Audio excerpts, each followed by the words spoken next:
Assalamualaikum warahmatullahi wabarakatuh. Selamat siang, Ibu dosen. Kami dari kelompok X akan mempresentasikan studi kasus tentang bagaimana aktivitas sehari-hari mahasiswa di kampus ternyata bisa diukur dengan teori probabilitas.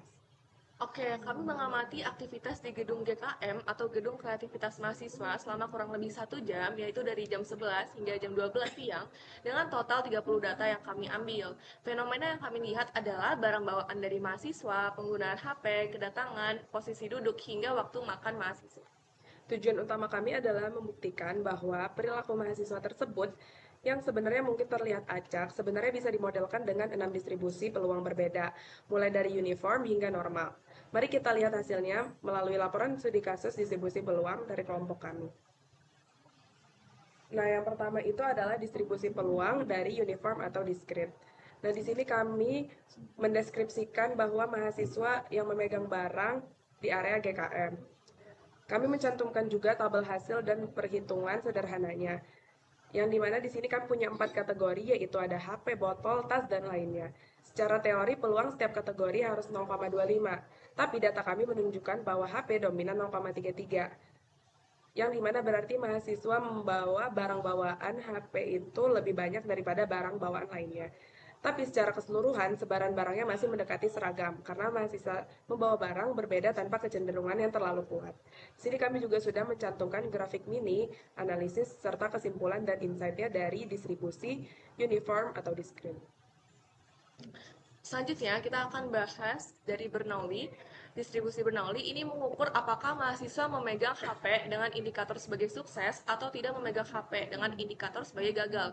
Hasilnya sangat jelas, yaitu 80% mahasiswa sedang memegang HP ketika berada di GKM pada jam waktu istirahat.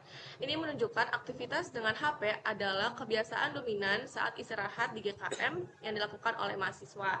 Kami sudah lampirkan grafik, analisis, interpretasi, beserta kesimpulan dari Bernoulli itu sendiri. Selanjutnya, kita akan masuk ke distribusi Poisson.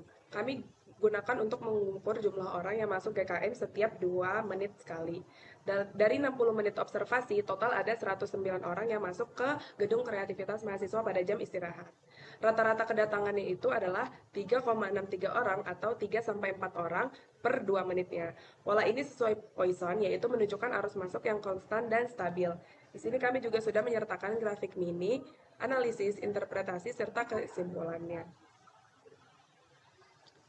Oke, kita lanjut ke distribusi uniform atau continue. Ini merupakan salah satu distribusi yang kami terapkan pada jarak duduk mahasiswa dari dinding GKM.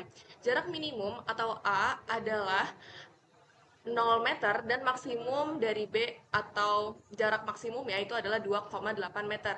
Rata-rata jarak idealnya atau mu adalah 1,4 meter. Distribusi ini menunjukkan mahasiswa memilih tempat duduk secara cukup acak di seluruh area. Jadi, distribusi tempat duduk mahasiswa ketika di GKM itu tidak merata, melainkan mengacak ketika duduk di GKM. Selanjutnya adalah distribusi normal, yaitu kami menghitung durasi waktu makan oleh mahasiswa yang berdistribusi normal. Rata-rata waktu makan adalah 12,3 menit, dengan simpangan baku hanya 2,0 menit. Ini menunjukkan waktu makan mereka umumnya efisien dan teratur. Di sini kami juga sudah menyertakan visualisasinya, analisis, serta kesimpulan dari distribusi normal. Oke, kita lanjut ke pembahasan terakhir yaitu Z-score. Jadi untuk menguatkan temuan waktu makan, kami pakai Z-score atau normal standard. Kami terapkan batas makan lebih dari 15 menit itu dianggap sebagai terlambat. Jadi nilai Z untuk 15 menit adalah 1,35.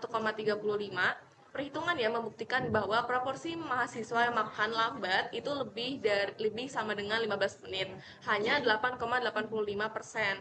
Jadi mayoritas mahasiswa sangat efisien, hanya sebagian kecil sekali, kurang dari 9% yang makan terlalu lama. Ini menunjukkan perilaku waktu makan di GKM adalah sangat teratur dan cenderung normal. Jadi kesimpulan akhir kami adalah perilaku mahasiswa di GKM atau Gedung Kreativitas Mahasiswa yang kelihatannya sibuk dan acak ternyata bisa dipecah dan diprediksi dengan presisi melalui teori probabilitas. Jadi dari sini kita belajar bahwa statistika itu bukanlah hanya teori, melainkan alat untuk memahami dan mengukur pola di balik setiap kejadian acak di sekitar kita. Oke, sekian penjelasan dari kami.